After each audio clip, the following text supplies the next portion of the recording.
आप सभी का स्वागत है एजुकेशन की इस क्लास में। आज की क्लास में हम एकलव्य शिक्षा फाउंडेशन के बारे में जानेंगे। तो आइए शुरू करते हैं हम अपनी आज की क्लास। एकलव्य एक भारतीय गैर सरकारी एवं अलाभकारी NGO संगठन है जिसकी स्थापना सन 1982 में एक पंजीकृत सोसाइटी के रूप में मध्य प्रदेश में हुई थी, किंतु शिक्षा के क्षेत्र में क्रांतिकारी परिवर्तन के मिशन के साथ एकलव्य शिक्षा फाउंडेशन के रूप में 1996 में अस्तित्व में आई। इस संस्था की स्थापना युवा कर्मी, शिक्षकों एवं व्यवसायियों द्वारा की गई। इसका मुख्य उद्देश्य प्रत्येक बालक बालिका को इस योग्य बनाना है कि वह अपनी क्षमताओं का अधिकतम विकास स्वयं कर सके तथा क्रांति के अग्रदूत बनकर देश और समाज में महत्वपूर्ण परिवर्तन कर सके। इस संस्था का नाम एकलव्य क्यों पड़ा, आइए इसके बारे में जानते हैं। प्रारंभ में यह कोर बहुत छोटा था। अच्छे लोग इसके साथ जुड़ना नहीं चाहते थे। बहुत प्रयास करने पर भी सफलता प्राप्त न हो सकी, तो कोर ने स्वयं ही अच्छे लोगों को अपने साथ जोड़ने व आकर्षित करने का प्रयास किया और व्यक्ति के भीतर की क्षमताओं को विकसित करने का निर्णय किया। कोर का प्रबंधक या मालिक व्यक्ति अथवा बालक के माता पिता के समान थे। कोर का दर्शन मानव संसाधन विकास HRD की अवधारणाओं पर आधारित था। मानव संसाधन विकास ने प्रत्येक प्रारंभ को एक वास्तविक कहानी से जोड़ने का प्रयास किया। जैसे एक मूर्तिकार एक पत्थर से मूर्ति तराश रहा था। जब उससे पूछा गया कि तुम क्या कर रहे हो, क्या गणेश की मूर्ति बना रहे हो, क्या लक्ष्मी जी की, क्या यह आदमी है, क्या यह हाथी है, अंत में उसने जवाब दिया कि मैं नहीं जानता, इस पत्थर में पहले से ही मूर्ति विद्यमान है, मैं तो केवल इस मूर्ति को साफ करने का प्रयास कर रहा हूँ। जब इसके ऊपर से कंकड़ पत्थर हट जाएंगे तो पत्थर से मूर्ति स्वयं ही बाहर आ जाएगी। कुछ समय पश्चात गुजरात राज्य के गांधीनगर में अक्षरधाम मंदिर में एक शानदार प्रतिमा देखी। यह प्रतिमा एक लड़के की है जिसका आधा शरीर पत्थरों से ढका है और आधा अनगढ़ रूप में है। आश्चर्य की बात यह है कि इस लड़के के हाथ में हथौड़ी और छेनी है और वह इनकी सहायता से स्वयं को पत्थर से बाहर लाने का प्रयास कर रहा है, अर्थात स्वयं को तराश कर आकार दे रहा है। यह बालक स्वयं अपने भाग्य का निर्माण कर रहा है। उपरोक्त दोनों अनुभवों की मानव संसाधन विकास के सिद्धांतों में महत्वपूर्ण भूमिका रही है।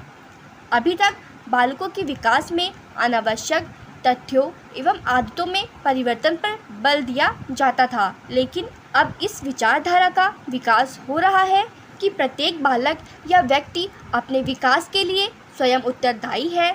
हमारा कार्य केवल अवसर प्रदान करना एवं सुविधाएं उपलब्ध कराना एवं उसके मार्ग की बाधाओं को दूर करने में सहायता करना है, जिससे वह सर्वांगीण विकास कर सके।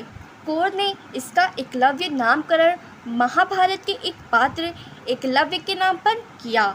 उसने यह नाम अपने सिद्धांतों एवं उद्देश्यों के अनुरूप पाया।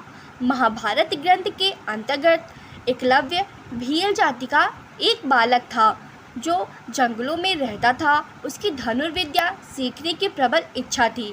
उसने आचार्य द्रोण से अपना शिष्य बनाकर धनुर्विद्या सिखाने के लिए कहा, किंतु आचार्य द्रोण ने यह कहकर कि वे धनुर्विद्या केवल क्षत्रियों को ही सिखाएंगे, धनुर्विद्या सिखाने से मना कर दिया।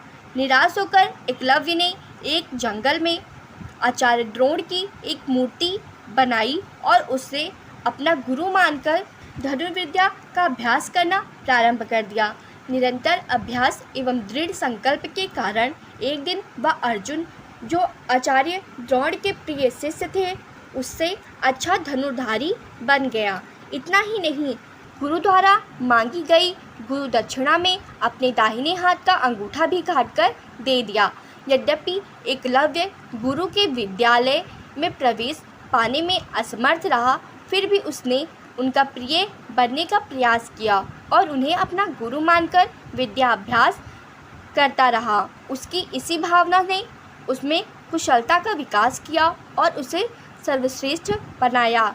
अतः महाभारत के ग्रंथ में एकलव्य की कहानी शिक्षा की दृष्टि से हमें उन्नत बनाने तथा लक्ष्य प्राप्ति की ओर प्रेरित करता है। आइए एकलव्य फाउंडेशन के उद्देश्य के बारे में जानते हैं। इसका पहला उद्देश्य रहा है उच्च गुणवत्ता युक्त विद्यालयों की स्थापना करना।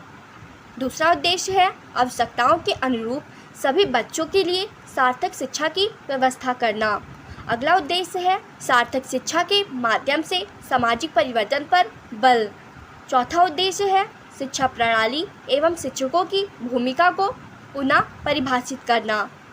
अगला उद्देश्य है शैक्षिक वातावरण का निर्माण करना। अगला उद्देश्य है माता पिता, अभिभावकों एवं समाज के अन्य सदस्यों को एकलव्य शिक्षा योजना में भागीदार बनाना। सातवां उद्देश्य है शैक्षिक शोध का आयोजन करना। आठवां विद्यालयी शिक्षा प्रणाली में परिवर्तन हेतु पाठ्यक्रम मॉडल विकसित करना। अगला उद्देश्य है शिक्षा के उत्थान के लिए आधुनिक तकनीकी के प्रयोग पर बल देना। इस प्रकार शिक्षा के क्षेत्र में यह योजना मील का पत्थर साबित हुई।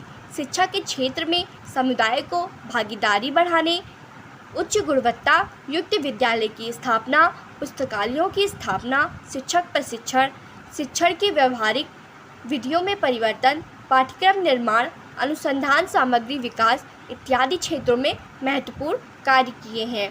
आज की क्लास यहीं पे समाप्त होती है। धन्यवाद।